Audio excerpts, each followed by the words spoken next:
I'm promising you, if you trade like that, where you have to have a transaction that replaces anger, resentment, someone broke up with you, a job fired you, your children are doing things, unruly, and they're making bad decisions, and you can't do it because they're young adults. I've been there. Going through a divorce. You lost a loved one. Midlife crisis. I had one. I bought a motorcycle and regretted it. Still regret it. But those things, I promise you, if you go in to any trade and the real root cause for you pushing that button is any one of those things, you're doomed. You're doomed. You might get lucky and you might win. But here's what's going to happen. As soon as you win, 10 minutes, maybe 20, if it even lasts that long, it's not going to satisfy you.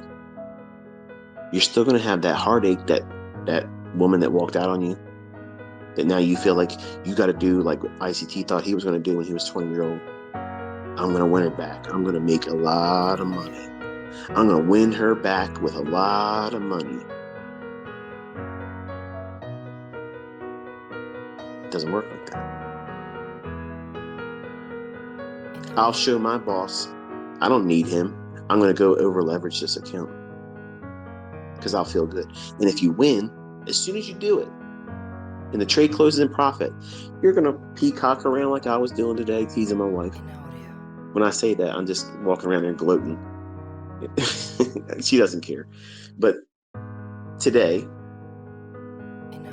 when you see these movements in the marketplace, that's not typical of non-farm payroll, so I want you to make sure that you have that in your notes.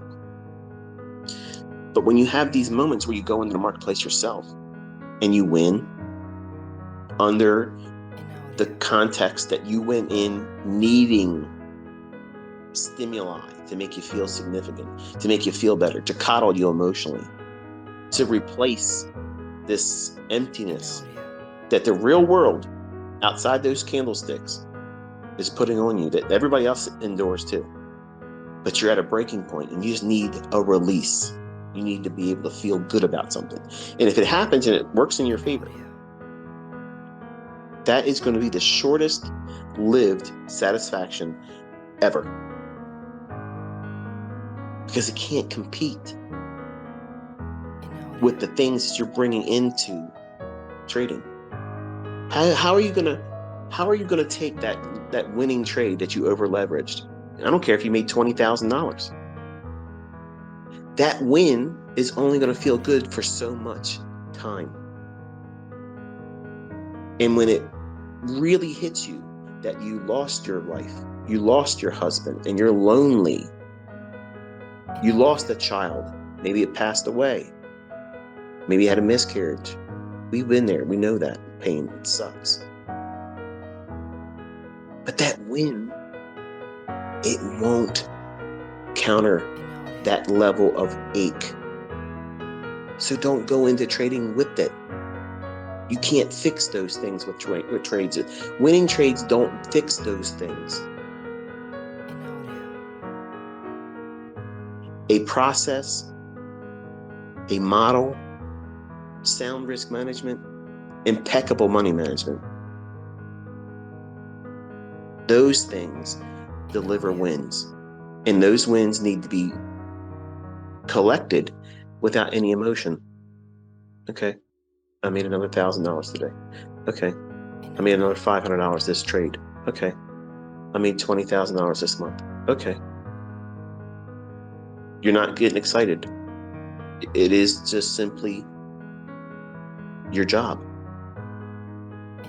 I mean, when you get your paycheck, maybe some of you got paid today. Did you open up the envelope on the stub that you got, said that your direct deposit says, this is the amount of money you got? Did you think, wow, look at that, baby. Look at that. Honey, look at that. Did you go around parading around your wife or husband? How about you high five your kids? Look at this. I got another one of those things I got last week.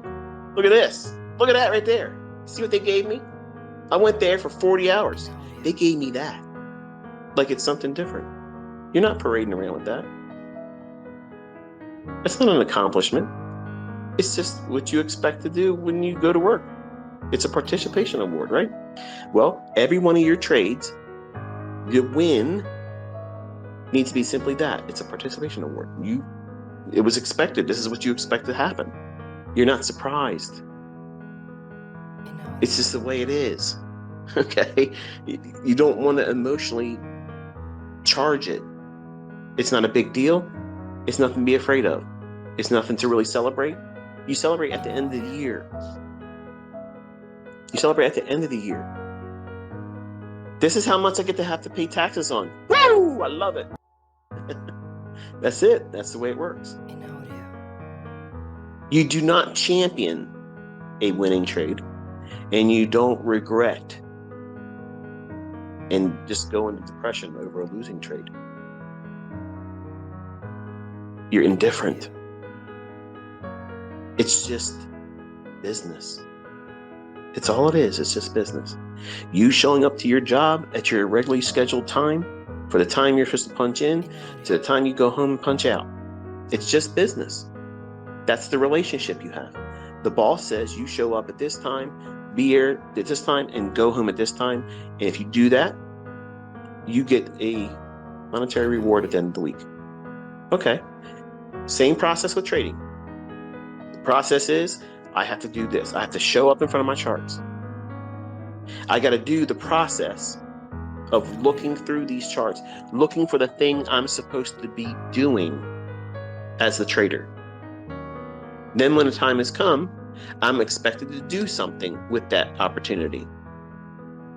And I have to do what? Manage risk. You're doing it at your job. You're managing your personal risk when you drive there, because you don't know if you're going to get there safely or not, but you're doing everything you can, hopefully, not looking at your phone, texting and whatnot.